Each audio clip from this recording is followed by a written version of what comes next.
At ayan mga ka-crypto, pag-usapan po natin dito ang bagong datos mula sa platform na Hyperliquid kung saan ibinunyag na halos lahat ng nangungunang 20 XRP traders sa kanilang system ay kasalukuyang hawak ang mga short positions.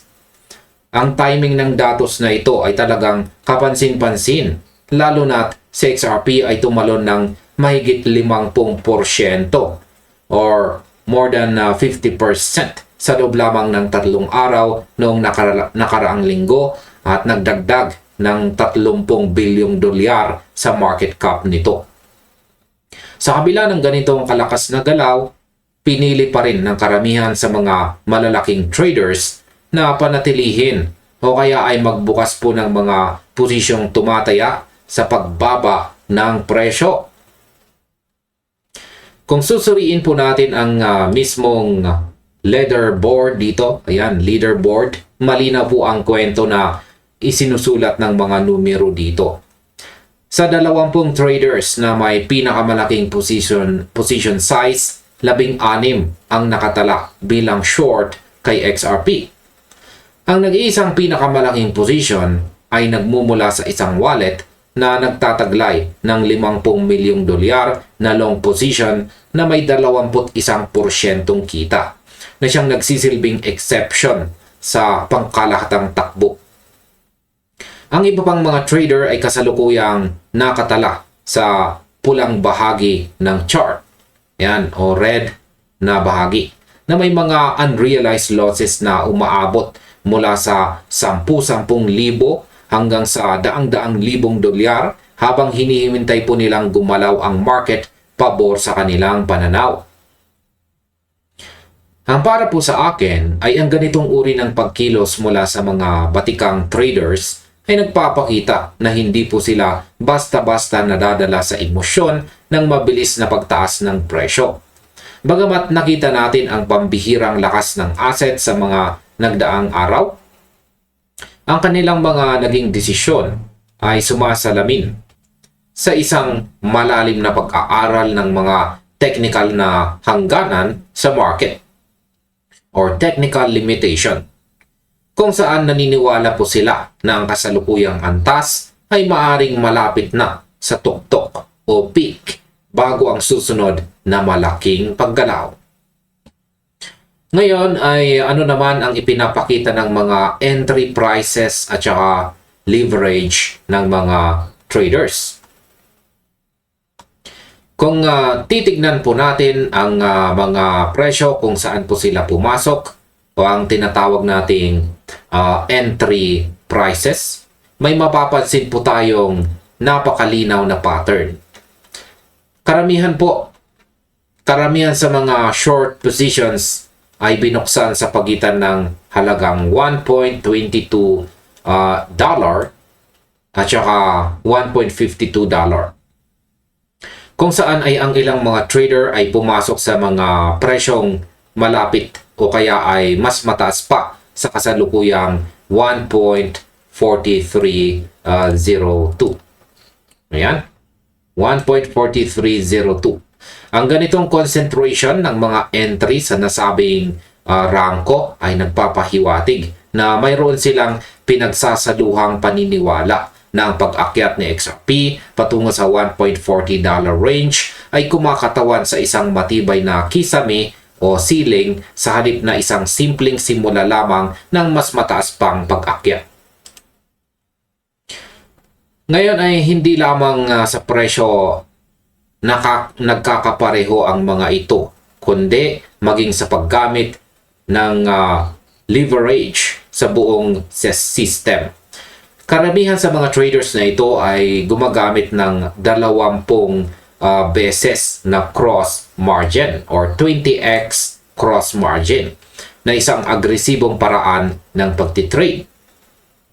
Kung magpapatuloy po ang tuloy-tuloy na pagtulak ng presyo pataas, ang ganitong kalaking leverage ay maglalagay po sa kanilang mga position sa matinding panganib at panggigipit.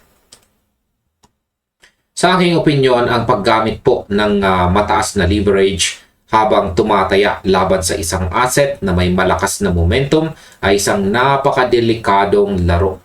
Ipinapakita nito na ang mga malalaking traders na ito ay handang magsugal ng malaking kapital dahil sa kanilang matinding pananalig sa kanilang pagsusuri o analysis.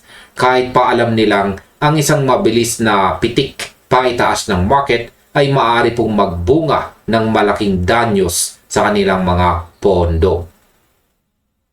Ngayon ay paano ba dapat basahin ang ganitong uri ng market sentiment?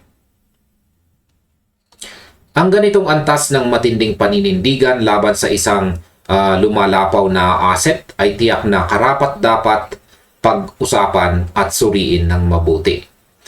Para sa konteksto, tinalo ni XRP ang 7 araw na pagtaas ni Bitcoin na nasa 22%, pati na rin ang 30% pagtaas ni Ethereum.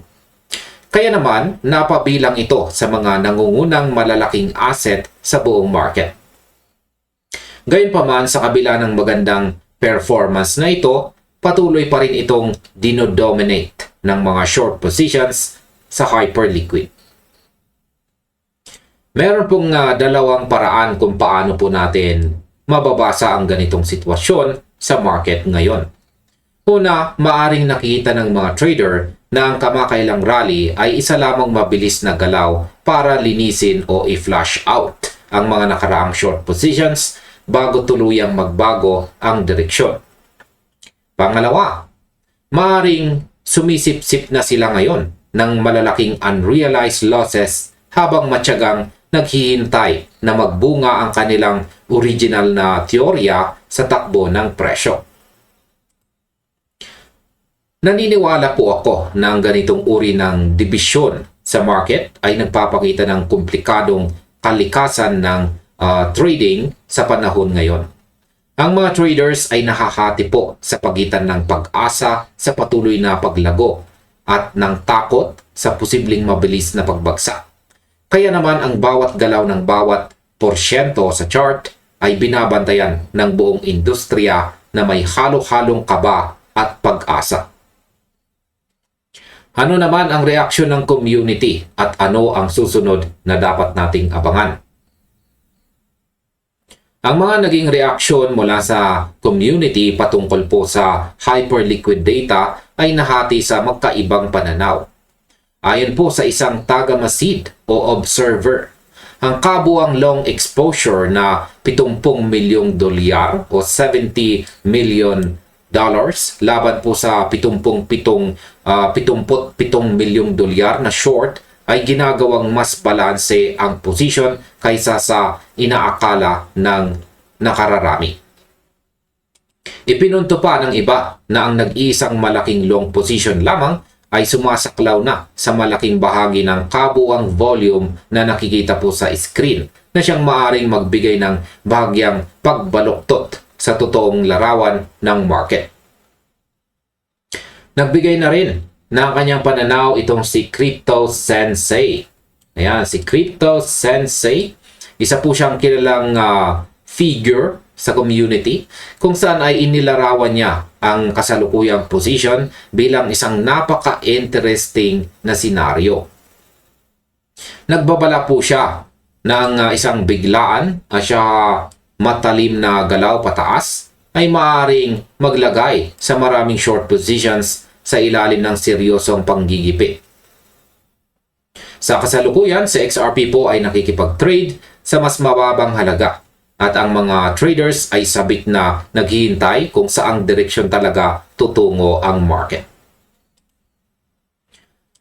At ayan po sa mga ka-crypto sa kabuuan.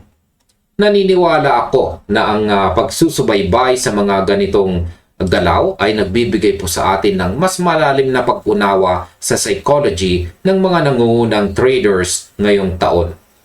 Ang pag-alam po kung paano po nila pinamamahalaan ang kanilang mga risk at leverage ay nag-iwan sa atin ng mahalagang leksyon tungkol sa kung paano po gumagalaw ang malaking kapital sa loob ng digital asset space. At ayan mga ka-crypto, hanggang dito na lamang po tayo sa video na ito. Marami pong salamat sa inyong panonood. At kung nagustuhan po ninyo ang panonood sa video na ito, maaari na rin po ninyong isunod na panoorin ang recommended na video natin dito.